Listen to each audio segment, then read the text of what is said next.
এইখিনিতো তো তদন্ত কৰা হৈ আছে আৰু কেছ লোৱা হৈছে। তদন্তত যিখিনি ওলাব সেইমতে একশ্যন হ'ব। আমি 7জনক আটক কৰিছোঁ আৰু যি প্ৰমাণ পৰা 7জনক 7জনক এতিয়ালৈকে আটক কৰা আছে আৰু প্ৰমাণ যি পোৱা হ'ব সেইমতে কেইটামান এৰেষ্ট কৰা হ'ব আৰু তদন্তটো চলি আছে। সেইখিনিতো ইনভেষ্টিগেশ্যনত কথা আৰু তাৰ উপৰিও এতিয়া মই ধুবুৰী টাউনটো পৰিদৰ্শন কৰিলোঁ। আমাৰ DIG সাহেব, SP সাহেব, DC সাহেবৰ লগত আছিলে। তো এতিয়া যথেষ্টখিনি পৰিৱেশটো ভাল হৈছে আৰু পিচ কমিটি গঠন কৰা হৈছে। তেওঁলোকৰ যোৱা পৰহিও মিটিং হ'ল, যোৱা কালিও তেওঁলোকে কাম কৰিছে আৰু এতিয়া পৰিৱেশটো যথেষ্ট উন্নত হৈছে। আমি সেইটোৱে মানে চবক অনুৰোধ জনাম যে পৰিৱেশটো ভালকৈ ৰাখি আৰু নৰ্মেলচিটো ভাল ৰাখক। আজি টাউনো খুলিছে, বজাৰ দোকান খোলা আছিলে, তো তেনেকুৱা নৰ্মেলচি আহক, সেইটোৱে আমি চবক অনুৰোধ জনাম।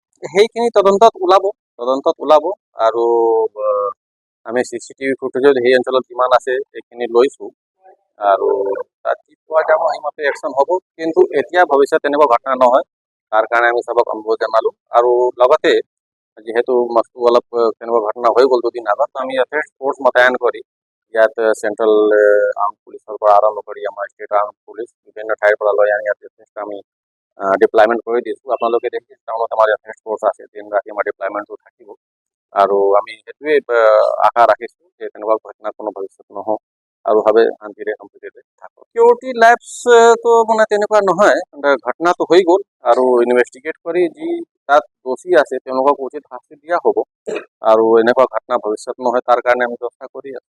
ক্ৰাইম এক্টিউড এতিয়াতো অলপ প্ৰিমেচিয়ৰ হ'ব কোৱাটো আৰু আমি কোৰ্টত প্ৰডিউচ কৰিম, তেতিয়া কি এভিডেঞ্চ আমি পাইছোঁ এইটো জনাম।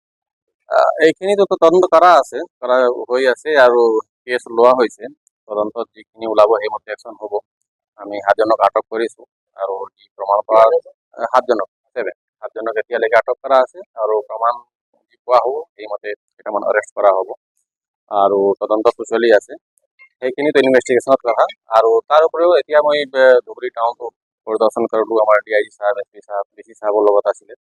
তো এতিয়া যথেষ্টখিনি পৰিৱেশটো ভাল হৈছে আৰু পিচ কমিটি গঠন কৰা হৈছে। তেওঁলোকৰ যোৱা পৰহিও মিটিং হ'ল, যোৱা কালিও তেওঁলোকে কাম কৰিছে আৰু এতিয়া পৰিৱেশটো যথেষ্ট উন্নত হৈছে।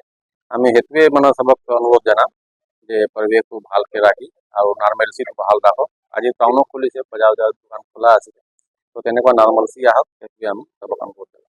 সেইখিনি তদন্তত ওলাব আৰু আমি CCTV ফুটেজত সেই অঞ্চলত যিমান আছে সেইখিনি লৈছোঁ আৰু তাত যি পোৱা যাব সেইমতে একশ্যন হ'ব। কিন্তু এতিয়া ভৱিষ্যত তেনেকুৱা ঘটনা নহয়, তাৰ কাৰণে আমি চবক অনুৰোধ জনালোঁ আৰু লগতে যিহেতু মাছটো অলপ তেনেকুৱা ঘটনা হৈ গ'ল দুদিন আগত, আমি ইয়াতে ফ'ৰ্চ মোতায়েন কৰি ইয়াত চেণ্ট্ৰেল আৰ্ম পুলিচৰ পৰা আৰম্ভ কৰি আমাৰ ষ্টেট আৰ্ম পুলিচ বিভিন্ন ঠাইৰ পৰা লৈ আনি ইয়াত যথেষ্ট আমি ডিপ্লয়মেণ্ট কৰি দিছোঁ। আপোনালোকে দেখিছে টাউনত আমাৰ যথেষ্ট ফ'ৰ্চ আছে, দিন ৰাতি আমাৰ ডিপ্লয়মেণ্টটো থাকিব আৰু আমি সেইটোৱে আশা ৰাখিছোঁ যে তেনেকুৱা ঘটনা কোনো ভৱিষ্যত নহওক আৰু ভাৱে শান্তিৰে সম্প্ৰীতিৰে থাকক। চিকিউৰিটি লেপছটো মানে তেনেকুৱা নহয়, ঘটনাটো হৈ গ'ল আৰু ইনভেষ্টিগেট কৰি যি তাত দোষী আছে তেওঁলোকক উচিত শাস্তি দিয়া হ'ব আৰু এনেকুৱা ঘটনা ভৱিষ্যত নহয় তাৰ কাৰণে আমি চেষ্টা কৰি আছোঁ। ক্ৰাইম এক্টিউড এতিয়াতো অলপ প্ৰিমেচিয়ৰ হ'ব কোৱাটো আৰু আমি কোৰ্টত প্ৰডিউচ কৰিম, তেতিয়া কি এভিডেঞ্চ আমি পাইছোঁ এইটো জনাম।